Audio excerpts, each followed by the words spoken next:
Hi friend, कैसे आप लोग? उम्मीद करता हूँ आप लोग बढ़िया से होंगे। आज हम लोग इस वीडियो में देखने वाले हैं जो पहला चैप्टर है संख्या पद्धति, उसका जो एक्सरसाइज नंबर 1.2 है, उसके जो क्वेश्चन है उसको हम लोग देखेंगे। जितने भी क्वेश्चन हैं हम लोग उसको हल करेंगे और देखेंगे कि कितना आसानी से हम लोग उसको हल करते हैं। तो चलिए हम लोग उसको सॉल्व करें। देखिए, पहला क्वेश्चन हम लोग देखेंगे। इसमें क्या है कि कुछ कथन दिया हुआ है, इसमें हम लोग को बताना है कि ये सत्य है कि असत्य है। अगर सत्य है तो क्यों सत्य है, असत्य है तो क्यों असत्य है।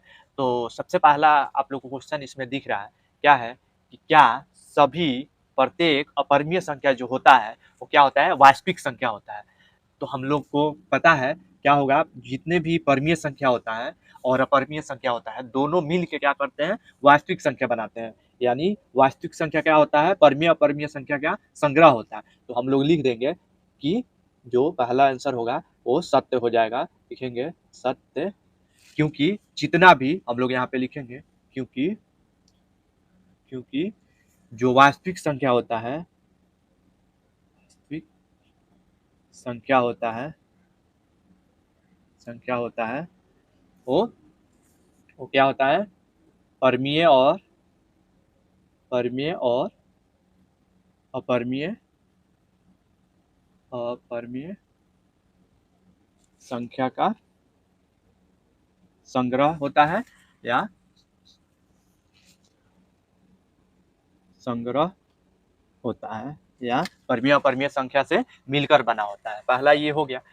दूसरा क्वेश्चन में क्या है कि कह रहा है कि जो संख्या रेखा पे जो प्रत्येक संख्या होता है वो रूट एम के रूप का होता है, जहाँ पे एम जो है एक प्राकृत संख्या है। तो पता है जो संख्या रेखा होता है क्या होता है, ऐसे आप लोग को पता है संख्या रेखा, यहाँ पे 0 हो गया, यहाँ पे 1 हो गया, यहाँ पे 2 हो गया, यहाँ पे 3 हो गया। ऐसे आप इसको बढ़ाते जा सकते हैं आगे तक।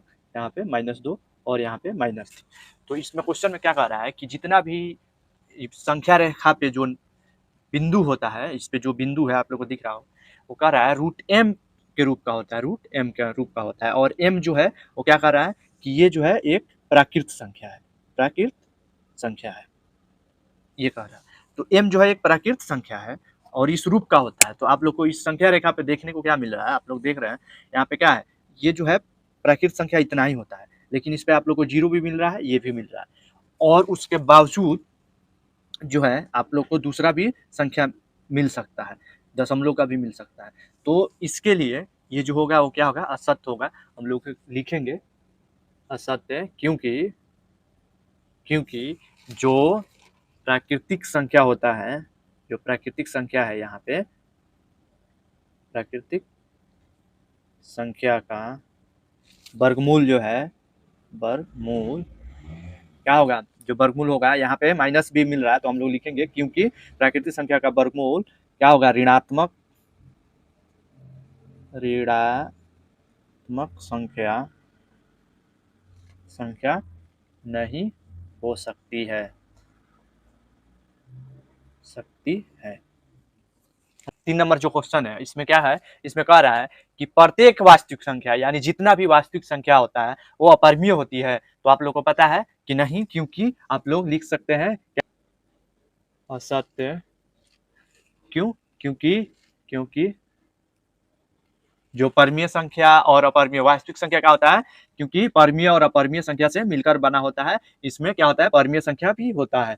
तो असत्य है क्योंकि वास्तविक संख्या वास्तविक संख्या संख्या में परमीय संख्या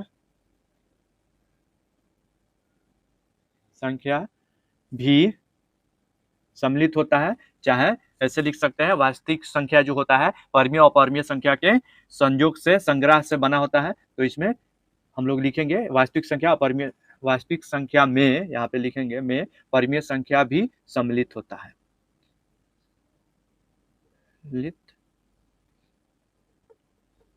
सम्मिलित होता है। यानी ऐसे भी लिख सकते हैं, चाहे आप ऐसे लिख सकते हैं कि असत्य है क्योंकि वास्तविक संख्या और जो होता है वो परमीय और अपरिमेय संख्या से मिलकर बना होता है। 2 नंबर क्वेश्चन देखेंगे हम लोग को। इसमें क्या कह रहा है कि क्वेश्चन में है कि क्या सभी जो धनात्मक पूर्णांक होता है उसका वर्गमूल जो होता है वो अपरिमेय संख्या होता है।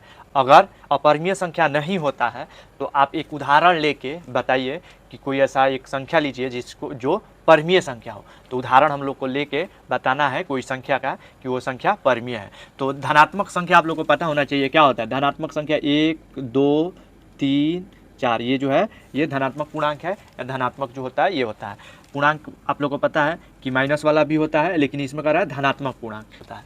आप लोग को धनात्मक पूर्णांक तो क्लियर हो गया। तो ये जो संख्या है कह रहा है कि इसका वर्गमूल जो है वो क्या होता है, कह रहा है कि प्रत्येक जितने भी धनात्मक संख्या है, धनात्मक पूर्णांक है, 5 ले लीजिए, 6 ले लीजिए, 7 ले लीजिए, अनंत तक। तो इसका कह रहा है कि क्या ये सभी संख्या जो है इसका वर्गमूल अगर हम लोग निकालेंगे तो ये अपरिमेय होगा। तो आप लोग देखिए अगर 3 का वर्गमूल निकालते हैं तो अपरिमेय होगा, लेकिन यहीं पे 4 अगर ले लेते हैं तो क्या हो जाएगा, 4 का वर्गमूल अगर आप निकालते हैं तो क्या हो जाएगा, √2 इंटू में 2 बराबर 2, 2 का स्क्वायर हो जाएगा ना, बराबर 2 हो जाएगा। आप फिर 8 9 का भी अगर वर्गमूल लेते हैं तो परिमेय संख्या हो जाएगा, क्योंकि 9 का वर्गमूल अगर रूट निकालते हैं तो क्या आ जाएगा, 3 आ जाएगा। यहाँ पे 9 लिखेंगे, 3 गुने 3 आप लिख सकते हैं बराबर 3 आ जाएगा। तो इसमें क्या है, 3 हो जाएगा। तो इसमें क्या है कि आप लोग को दिख रहा है ये जो संख्या ये क्या है, परिमेय संख्या। परिमेय संख्या क्या होता है, जो पी बटा क्यू के रूप में 3/1 को लिख सकते हैं, 2 को भी लिख सकते हैं। तो वहीं आप लोग को यहाँ पे लिखना है कि असत्य है, ये जो है लिख देंगे असत्य है, और लिखेंगे कि नहीं सभी। आप ऐसे लिख सकते हैं कि मैं नहीं लिख रहा हूँ, आप लिख सकते हैं असत्य है, क्योंकि जितने भी अपरिमेय संख्या होता है उसका वर्गमूल करने पे भी परिमेय संख्या आता है। और उदाहरण के लिए आप लिख सकते हैं, उदाहरण के लिए 2 संख्या 4, यहाँ पे लिखेंगे 4 उदाहरण के लिए 4 का वर्गमूल जो है का वर्गमूल जो होगा क्या हो जाएगा, 2 होगा। और यहाँ पे लिखेंगे 4 का वर्गमूल 2 होगा, यहाँ पे लिख लीजिए 4 का वर्गमूल 2 होगा, जो क्या है, परिमेय संख्या है। यहाँ पे लिखेंगे परिमेय संख्या। 3 नंबर क्वेश्चन हम लोग देखेंगे। इसमें क्या कह रहा है कि जो √5 है उसको हम लोग को क्या करना है, संख्या रेखा पे निरूपित करना है। तो संख्या रेखा पर रूट वाला जो अंक है उसको निरूपित करने के लिए हम लोग को सबसे पहले क्या पता होना चाहिए, बेसिक से हम लोग को पता होना चाहिए पाइथागोरस का जो फार्मूला होता है, पाइथागोरस का जो थ्योरम होता है, परिमेय जो होता है पाइथागोरस का, वो पता होना चाहिए। ये जो हो गया, मान लीजिए यहाँ पे ए ले लीजिए, बी हो गया, सी हो गया। पाइथागोरस का जो ये थ्योरम जो होता है, परिमेय होता है, वो क्या होता है, ये समकोण त्रिभुज है, आप लोगों को पता है 90 डिग्री का है। ये जो कोण है ये कुछ भी हो सकता है। तो इसका जो परिमेय होता है वो क्या होता है कि जो ये BC जो होता है, ये होता है, ये मान लीजिए आधार, ये जो होता है नीचे वाला जिस पे ये बनता है, ये क्या हो गया, आधार हो गया। इसको इंग्लिश में बेस कहते हैं। ये B मान लीजिए, इसको हिंदी में आधार कहते हैं। ये जो हो गया परपेंडिकुलर, इसको इंग्लिश में P कहते हैं। ये जो हो गया कण होता है, इसको हिंदी में कण कहते हैं और इंग्लिश में हाइपोटेनियस कहते हैं। तो इसको H से डिनोट करते हैं। अब देखिए ये जो होता है, इसमें क्या होता है कि ये जो कण है, यानी BC जो है, BC का स्क्वायर जो होता है वो किसके बराबर होता है, AB का स्क्वायर प्लस AC का स्क्वायर के बराबर। ये जो होता है ये परिमेय है। तो ये अगर पता होगा तो हम लोग आसानी से क्या होगा कि हम लोग इसको निकाल सकते हैं, रूट को जो है आसानी से निरूपित कर सकते हैं। रूट वाला जितना भी कोई भी संख्या है हम उसको आसानी से निरूपित कर सकते हैं। तो ये हम लोग को बेसिक से फार्मूला पता होना चाहिए। अब देखिए हम लोग क्या करेंगे कि हम लोग को क्या करना है, √5 करना है, निरूपित करना है संख्या रेखा पे। तो हम लोग सबसे पहले इसको इस फॉर्म में ले लेंगे, इसी फॉर्म में लिख लेंगे। तो हम लोग √5 को क्या लिख सकते हैं, √5 को हम लोग लिख सकते हैं √4 + 1 लिख सकते हैं ना। √5 को रूट के अंदर में ऐसे लिख सकते हैं, या हम लोग इसको √5 जो है उसको ऐसे भी लिख सकते हैं, रूट के अंदर में 2 का स्क्वायर + 1 लिख सकते हैं। 2 का स्क्वायर 4 + 1 ऐसे, और इसको भी स्क्वायर कर सकते हैं। 1 का स्क्वायर करने पे 1 होगा, आप लोग को पता होगा। अब ये इसको क्या करेंगे हम लोग संख्या रेखा पे निरूपित करेंगे। तो ये जो 2 है इसको हम लोग आधार ले लेंगे, आधार जो होगा आधार मान लेंगे 2 को, और इसको ले लेंगे लंब, एक को लंब ले लेंगे। तो हम लोग क्या करेंगे, सबसे पहले एक रेखा खींचेंगे, ये 0 हो गया, 1 हो गया, 2 हो गया, और ये हो गया हमारा 3। यहाँ आप लोग को पता है माइनस का 1 हो गया, माइनस का 2 हो गया। ऐसे ये संख्या रेखा है, आप लोग इधर ले लिए। अब ये जो 0 है यहाँ से हम लोग आधार 2 ले लेंगे, तो 2 यहाँ पे आ रहा है आप लोग को पता है। तो ये हम लोग एक बिंदु मान लेंगे, 0 को O मान लेते हैं और A इसको मान लेते हैं, ये हो गया। और इस पे क्या है, जो लंब है, लंब कितना लेना है, 1 लेना है। तो हम लोग सीधे डायरेक्ट इस पे 90 डिग्री का कोण बना लेंगे। आप लोग इसको पूरा सीधा 90 डिग्री का कोण बना लीजिए। ये जो है कोई भी चीज़ आपके पास है, जैसे मान लीजिए परकाल है या तो स्केल है या आप चांद से इसको 90 डिग्री का यहाँ पे एंगल बना दीजिए। अब ये 2 निकल गया, ये जो है 1 है, तो हम लोग को आधार ये जो है 2 मिल गया, 1 और 2 यूनिट है, और एक ये है लंब, हो गया।